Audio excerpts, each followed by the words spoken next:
problem in agriculture is that what you grow usually has a very low value. I'll show you afterwards a calculation compared to what the consumer pays. So the higher the farm can go up in value creation, through conservation, through changing, through assembly of a certain packet or what we call a tokery, the more value you can add.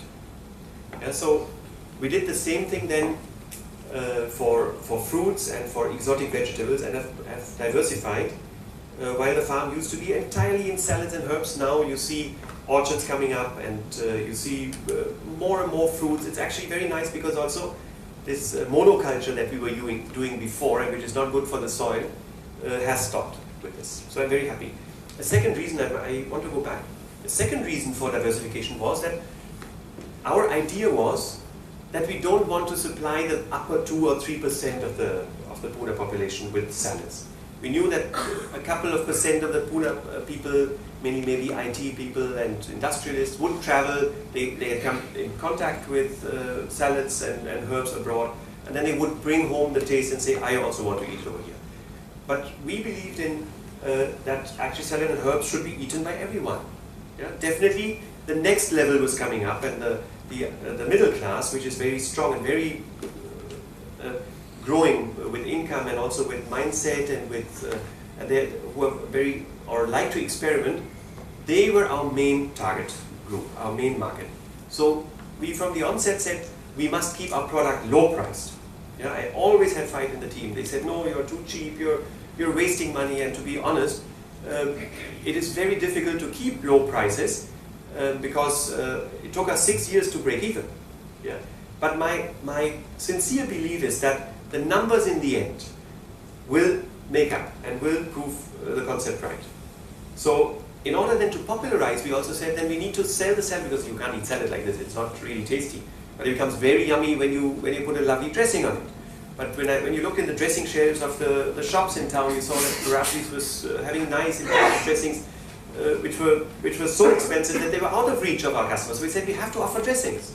And we have to offer the dressings at a low price so that everyone can afford them. And this is how we got into diversification of our produce. May I use this moment to take a snap poll? We took a dangerous question of asking how many of you have heard of Green Tokery. How many of you have actually had some of Green Tokery's products?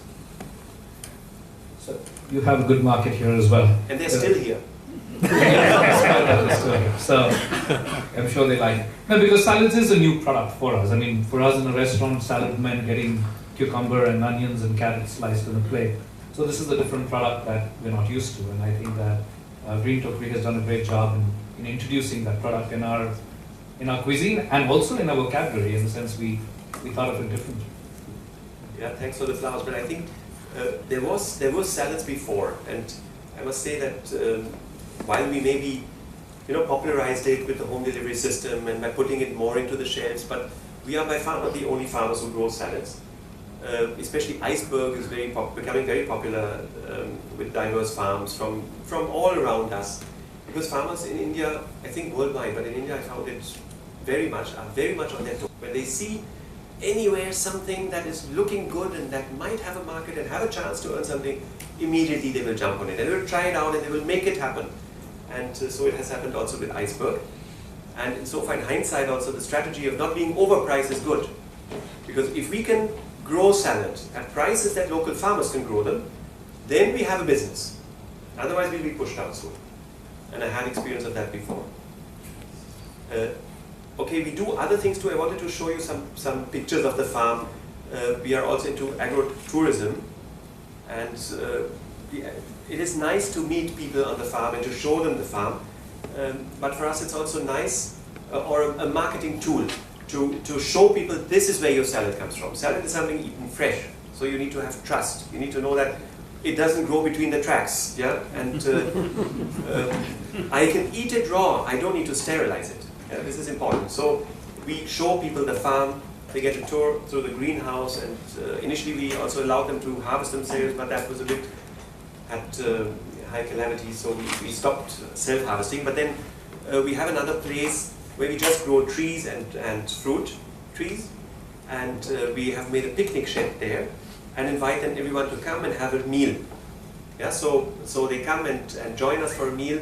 They're being ferried around in a tractor, and they really enjoy this. We plan to expand this line because I think that there's very little opportunity in Pune to get out on the weekend and to be in a healthy environment and to walk and to be close to where your food comes from. Yeah, this is now images from the current monsoon. It's very beautiful out there. We have actually 2 seasons, dry and wet, and currently it's wet. Last year it wasn't at this time, so we are actually very happy. No one is grumbling, although our salad is not liking it so much. Yeah, it's too wet. But you know that the saying is there that a farmer is never happy with the weather. So I don't want to fall into that. Yeah. Then a couple of facts and numbers. We put approximately 10 crore investment into the farm, and the investment has gone partly into helping to buy the land, but main investment went into greenhouses, into shaping the countryside, because you know, in India farmers don't sell land. Land is not a commodity, yeah? Unlike in Germany or in the US or in Australia or in many parts of the world. The farmers would only part with land which is so horrible that they don't even want to let their cattle graze on it. Yeah? That you might be able to get. So we got land where there were more stones than anything else, and luckily we have a dam close by, so we brought in the dry season the mud from there, we leveled it and turned it to fields. We got only one farm which was actually a farm, and the luck there was, it was one plot which used to belong to an MLA, and the MLA came from the neighboring village, yeah, where we have park. And this MLA was very old by the time we were there. His name is Cremer. I never met him, but my shareholders met and partners met them. And this gentleman had founded the schools in our area. He had also seen to it that some of the state or whatever central government funds were brought into this village and made the dams close by. So he had developed this area, and he had also had his farm there. And when he was very old and saw that his sons were not stepping into his footsteps and were in the hotel business, he told them that you have to sell to these guys because they are developing over here. So that was very lucky, because we didn't want to develop the plot, but they forced us to take this over. Yeah, but this was the only little plot we got. Otherwise, we developed everything ourselves. We are around 50 employees today, around 30 on the farm and 20 in town for packaging, distribution, management, administration, everything else. We have finally arrived at the break-even point, and for me this was a very difficult phase, because I was not used to something like that. In my previous businesses, we were always profitable from the first day, and if we weren't, we got out of it. Yeah. But in agriculture, this is not possible. So currently we are at 1.2 crore revenue and grow at 30 to 40% annually. If I may, what is the vision for the business? Why are you in this business, and what is the vision? Yeah, see, the vision is that green topiary should be all over India. Now I have to say this because visions always are very big, right? So, but we are actually very reluctant to step out of Pune. I think this week or last week we entertained the first distributors or customers who want to distribute in Mumbai for us. Yeah, and if it was for me, I might not have found time, but my wife was very happy that finally someone also wants to buy in Mumbai and start distributing over there. But so still the vision is that we want to be all over India.